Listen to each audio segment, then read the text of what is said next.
చావోరేవో అన్నట్లుగా ప్రధాన పార్టీల ప్రచారం సాగుతోంది. ఘాటైన పదజాలంతో అధినేతలు అదుపు తప్పుతున్నారనే విమర్శలు సైతం వినిపిస్తున్నాయి. హోదాలు మరిచి విమర్శలు చేస్తున్నారని ప్రజలు మండిపడుతున్నారు. అక్కడితో ఆగకుండా స్కూల్ పిల్లల్లా రోజు ఒకరిపై ఒకరు ఫిర్యాదులు చేసుకుంటున్నారు. తెల్లవారుతుందో లేదో కానీ ఈసీ కార్యాలయానికి మాత్రం అధికార ప్రతిపక్ష నేతలు క్యూ కడుతున్నారు. రకరకాల కారణాలు చెప్తూ ఫిర్యాదులు చేస్తున్నారు. దీనిపై ఈసీ అధికారులు సైతం స్పందిస్తూ నోటీసులు కూడా ఇస్తున్నారు. గత 3-4 రోజులుగా ఎలాంటి నోటీసులు ఇవ్వడం లేదు. ప్రస్తుతం జగన్ పై దాడి ఘటనలో ఈసీ నిర్ణయం కీలకంగా మారింది. ఇప్పటికే జగన్ భద్రతా విషయంలో కీలక సూచనలు చేస్తుంది. జనానికి దూరంగా ఉండాలని, గజమాలలు వద్దని సూచించింది. మరి ఇలాంటి సమయంలో ఈసీ ఎలాంటి చర్యలు తీసుకుంటుందనేది ఆసక్తికరంగా మారింది.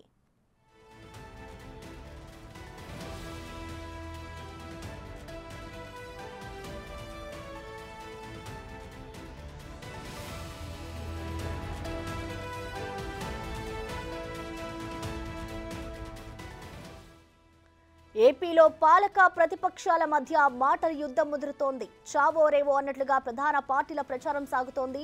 ఘాటైన పదజాలంతో అధినేతలు అదుపు తప్పుతున్నారనే విమర్శలు సైతం వినిపిస్తున్నాయి. హోదాలు మరిచి విమర్శలు చేస్తున్నారని ప్రజలు మండిపడుతున్నారు. అక్కడితో ఆగకుండా స్కూల్ పిల్లల్లా రోజు ఒకరిపై ఒకరు ఫిర్యాదులు కూడా చేసుకుంటున్నారు. తెల్లవారుతుందో లేదో కానీ ఈసీ కార్యాలయానికి మాత్రం అధికార ప్రతిపక్ష నేతలు క్యూ కడుతున్నారు. రకరకాల కారణాలు చెప్తూ ఫిర్యాదులు చేస్తున్నారు. దీనిపై ఈసీ సైతం స్పందిస్తూ నోటీసులు కూడా ఇస్తున్నారు. గత 3-4 రోజులుగా ఇలాంటి నోటీసులు అయితే ఇవ్వడం లేదు. ప్రస్తుతం జగన్ పై దాడి ఘటనలో ఈసీ ఈ నిర్ణయం కీలకంగా మారింది. ఇప్పటికే జగన్ భద్రతా విషయంలో కీలక సూచనలు చేస్తుంది. జనానికి దూరంగా ఉండాలని, గజమాలలు వద్దని సూచించింది. మరి ఇలాంటి సమయంలో ఈసీ ఎలాంటి చర్యలు తీసుకుంటుందనేది ఆసక్తిగా మారింది.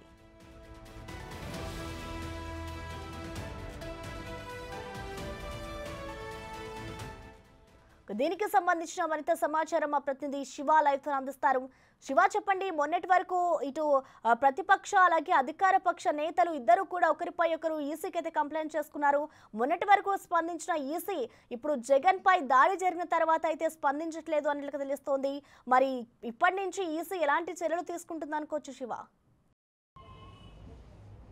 మొత్తం మీద చూసుకుంటే ఆంధ్రప్రదేశ్లో తెలుగుదేశం అలాగే అధికార పక్షం వైసీపీ ఒకరిపై ఒకరు ఫిర్యాదుల పరంపర కొనసాగిస్తున్నారు. ప్రతిరోజు ఈసీ కార్యాలయం చుట్టూ ప్రదక్షిణలు చేస్తున్నారు.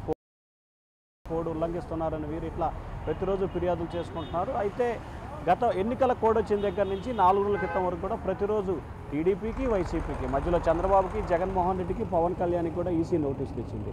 కానీ గత 3-4 రోజుల కాలంగా కూడా ఈసీకి వరుసగా ఫిర్యాదులు వస్తున్నప్పటికీ ఏమాత్రం కూడా చర్యలు తీసుకుంటున్నారా లేదా అనేది ఒక అయోమయం రాజకీయ పార్టీలో నెలకొనుంది. ఎందుకంటే ప్రస్తుతానికి సంబంధించి 3-4 రోజులుగా కూడా ఈసీకి ఫిర్యాదులు వస్తున్నా కానీ ఆ వైపు నుంచి తిరిగి ఎక్కడా కూడా నోటీసులు అధికార ప్రతిపక్ష పార్టీలకు వెళ్తున్న పరిస్థితి కనిపించట్లేదు. మరొక వైపు జగన్పై జరిగిన దాడి నేపథ్యంలో పోలీసుల తీరుపై రాష్ట్ర ఎన్నికల సంఘం తీవ్రస్థాయిలో అసంతృప్తి, ఆగ్రహం వ్యక్తం చేస్తూ ఉంది. ఇప్పటికే ఈసీకి సిపి నివేదిక ఇచ్చారు. ఆ నివేదిక ఆధారంగా కూడా వారు తదుపరి చర్యలు ఏ విధంగా ఉండబోతున్నాయనే ఉత్కంఠ కొనసాగుతోంది. మరొక వైపు ముఖ్యమంత్రిపై జగన్మోహన్ రెడ్డిపై దాడి జరగడం, అది కూడా ఎన్నికల కమిషన్ అండర్లో రాష్ట్రం ఉన్న నేపథ్యంలో దాడి జరగడాన్ని కూడా ఎన్నికల సంఘం చాలా సీరియస్గా తీసుకుంది. సంబంధించి సిపి, డీజీపీ బాధ్యులుగా కూడా భావిస్తున్నారు. మరి సిపి, డీజీపీపై ఎటువంటి చర్యలు తీసుకోబోతున్నారు ఏమిటనే ఉత్కంఠ అయితే కొనసాగుతున్న పరిస్థితి కనిపిస్తూ ఉంది. మరొక వైపు ఎన్నికల సంఘానికి సంబంధించి పరస్పరం ఫిర్యాదులు చేసుకుంటున్నారు. ఈసీ కూడా నోటీస్ ఇస్తుంది. నోటీస్ ఇచ్చిన తర్వాత మొదటిసారి తప్పు జరిగింది, రెండోసారి జరగదని ఒకసారి, లేకపోతే ఇటువంటి సంఘటనలు భవిష్యత్తులో జరగకుండా చూస్తాం, ఇది model of code of conduct కింద రాదు అనుకున్నాము, ఒకవేళ వచ్చిందని తెలియదు అని చెప్పి ఇట్లా అవగాహన లేని లేకపోతే తప్పించుకునే దూరంలో ఈసీకి అయితే 2 పార్టీలు వివరణ ఇస్తున్నాయి. వీరిచ్చిన వివరణ పట్ల కూడా ఈసీ మళ్ళీ తిరిగా ప్రతిగా కూడా నోటీస్ ఇవ్వట్లేదు, తూతూ మంత్రంగానే వదిలేస్తున్న పరిస్థితి కనిపిస్తూ ఉంది. మరి రానున్న రోజులు చాలా కీలకమవుతున్న నేపథ్యంలో 18వ తేదీ నుంచి కోడ్ పూర్తి స్థాయిలో ఏదైతే నోటిఫికేషన్, నామినేషన్లకు సంబంధించి నోటిఫికేషన్ అమలు అవుతున్న నేపథ్యంలో ఎన్నికల సంఘం యాక్షన్ ఏ విధంగా ఉండబోతుందనే ఉత్కంఠ 2 పార్టీల్లో కూడా కొనసాగుతూ ఉంది. మరొక వైపు ముఖ్యమంత్రి జగన్మోహన్ రెడ్డి కేసుకు సంబంధించి ఈసీ తన నిర్ణయం ఏ విధంగా వ్యవహరిస్తుందో కొన్ని ఉత్కంఠ అయితే కొనసాగుతూ ఉంది. Right Shiva, thank you.